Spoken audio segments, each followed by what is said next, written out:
नमस्ते दोस्तों, स्वागत है आपका आप ही के अपने चैनल बियाउदे क्लासेस पे।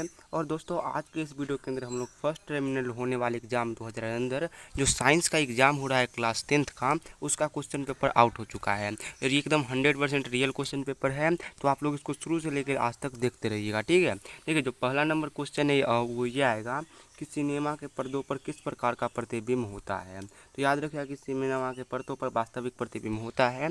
उसके बाद नेक्स्ट क्वेश्चन ये है कि प्रकाश स्रोत के सामने एक गेंद रखने पर उसकी छाया कैसी बनती है। तो प्रकाश स्रोत के सामने एक गेंद रखने पे उसकी छाया वृत्ताकार बनती है।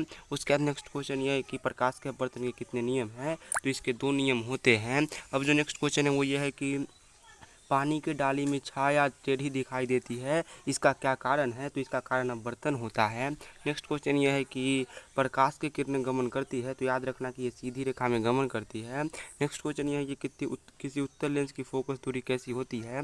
तो वो धनात्मक होती है। उसके बाद नेक्स्ट क्वेश्चन ये है कि किसी पदार्थ की ऑक्सीजन से अभिक्रिया कर जलने की क्रिया को क्या कहते हैं। तो इसे हम लोग दहन कहते हैं। नेक्स्ट क्वेश्चन ये है कि साग सब्जियों का विघटित होकर कंपोस्ट बनना किस प्रकार की अभिक्रिया है। तो ये होता है कैसा अभिक्रिया।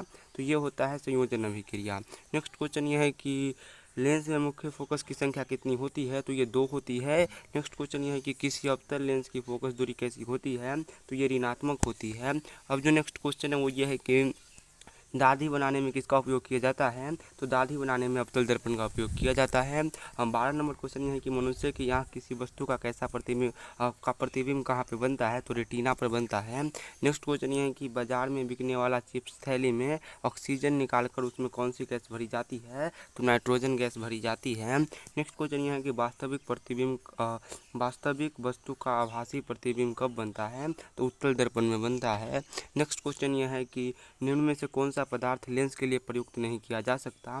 तो इन चारों में से मिट्टी लेंस के लिए प्रयुक्त नहीं किया जा सकता। नेक्स्ट क्वेश्चन ये है कि किस लेंस से बाहर की ओर उभरे हुए गोलीय पृष्ठ हो तो इसे क्या कहते हैं। तो किसी लेंस में अगर बाहर की ओर हो तो इसे हम लोग उत्तल लेंस कहते हैं। अब जो नेक्स्ट क्वेश्चन है वो यह है कि लोहे की नई वस्तु चमकीली होती है, लेकिन कुछ समय तक वायु में छोड़ देने पर उस पर लाल या रक्तयुक्त भूरा चढ़ जाता है। इस प्रक्रिया को क्या कहते हैं। तो इस प्रक्रिया को हम लोग कहते हैं जंग लगना। नेक्स्ट क्वेश्चन ये है कि ऑक्सीजन का वाहक कौन होता है। तो आरबीसी होता है। नेक्स्ट क्वेश्चन ये है कि हीमोग्लोबिन का लाल रंग कौन कर देता है। तो ये लौह कर देता है। नेक्स्ट क्वेश्चन ये है कि पीत कहाँ से स्रावित होता है। तो याद रखिएगा कि पीत यकृत से स्रावित होता है। अगला क्वेश्चन ये है कि यूरिया का निर्माण कहाँ होता है। तो यूरिया का निर्माण यकृत में ही हो जाता है। अगला क्वेश्चन ये है कि मधुमक्खी के डंक मारने पर किस पदार्थ का उपचार करने लाभकारी होता है। तो बेकिंग सोडा से का उपचार करना लाभकारी होता है। उसका क्वेश्चन है कि इनमें से कौन स्वपोषी है। तो हरे पेड़ पौधे स्वपोषी होते हैं। मछलियाँ में श्वसन कहाँ होता है। तो मछलियाँ में जो श्वसन होता है ये होता है गिल्स यानी कि क्लोम में।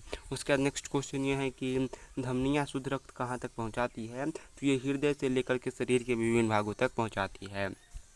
अगला क्वेश्चन है कि रक्तचाप यानी कि ब्लड प्रेशर क्या है। तो महाधमनी में उसकी शाखाओं से प्रवाह का दबाव। नेक्स्ट क्वेश्चन ये है कि मानव शरीर में कितने विकक होते हैं। तो मानव शरीर में एक जोड़ा विकक होता है।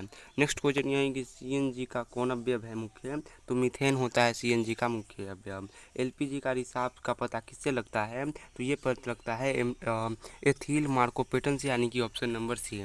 30 नंबर क्वेश्चन ये है कि अम्ल और भस्म आपस में अभिक्रिया करके क्या बनाते हैं। तो ये लवण बनाते हैं। अगला क्वेश्चन ये है कि अम्ल शब्द की उत्पत्ति लैटिन भाषा के एसिड शब्द से हुई है, जिसका अर्थ क्या होता है। तो जिसका अर्थ होता है खट्टा। नेक्स्ट ये है कि निम्न में से कौन अकार्बनिक अम्ल है। तो इन चारों में से अगर हम लोग देखें तो जो H2SO4 होता है ये अकार्बनिक यौगिक होता है। नेक्स्ट क्वेश्चन ये है कि तांबे के बर्तन में खट्टे पदार्थ को क्यों नहीं रखना चाहिए। तो खट्टा पदार्थ अम्ल होते हैं जो तांबे से अभिक्रिया करके उसे दूषित कर देते हैं, इसलिए नहीं रखना चाहिए। 34 नंबर क्वेश्चन यह है कि दही में किस प्रकार का अम्ल होता है। तो दही में लैक्टिक अम्ल होता है। नेक्स्ट क्वेश्चन यह है कि निम्न में से कौन सी धातु अम्ल और क्षार दोनों से अभिक्रिया करती है।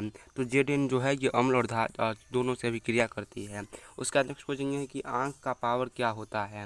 तो आँख का पावर धनात्मक होता है। उसका लेंस की क्षमता का ऐसा मात्रक क्या होता है। तो ये होता है -1। उसके बाद नेक्स्ट है कि भोजन का सर्वाधिक पाचन कहाँ होता है। तो भोजन का सबसे अधिक पाचन होता है इलियम में। उसके बाद नेक्स्ट क्वेश्चन ये है कि हरा प्रकाश में गुलाब का फूल कैसा दिखाई देता है? तो हरा प्रकाश में गुलाब का फूल पीला कलर का दिखाई देता है। नेक्स्ट क्वेश्चन ये है कि लाल और नीले रंग मिला करके क्या बनाते हैं? तो ये मेजेंटा कलर बनाते हैं। उसका नेक्स्ट क्वेश्चन ये है कि पौधों में बाष्पोत्सर्जन किस भाग में होता है? तो ये पत्ता में होता है। अगला क्वेश्चन ये है कि मनुष्य में कितनी जोड़ी लाल ग्रंथियाँ पाई जाती है? तो 3 जोड़ी लाल ग्रंथियाँ पाई जाती है। कूटपात किस में पाया जाता है? तो कूटपात अमीबा के अंदर पाया जाता है।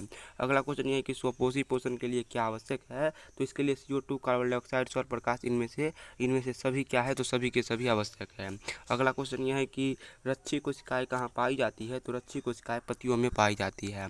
अगला क्वेश्चन यह है कि बेकिंग सोडा का सूत्र क्या होता है? तो उसका सूत्र होता है NaHCO3, यानी कि ऑप्शन नंबर बी।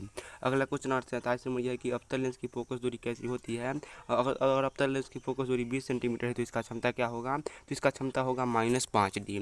उसके बाद नेक्स्ट क्वेश्चन यह है कि पौधों में गैसों का आदान प्रदान कहाँ से होता है? तो ये रंध्र के द्वारा होता है। तो दोस्तों ये थे 28 क्वेश्चन। उसके बाद आप लोग देख सकते हो कि अपना ये है लघुत्तरीय क्वेश्चन, और उसके बाद नीचे देख सकते हो ये भी दीर्घोत्तरीय है।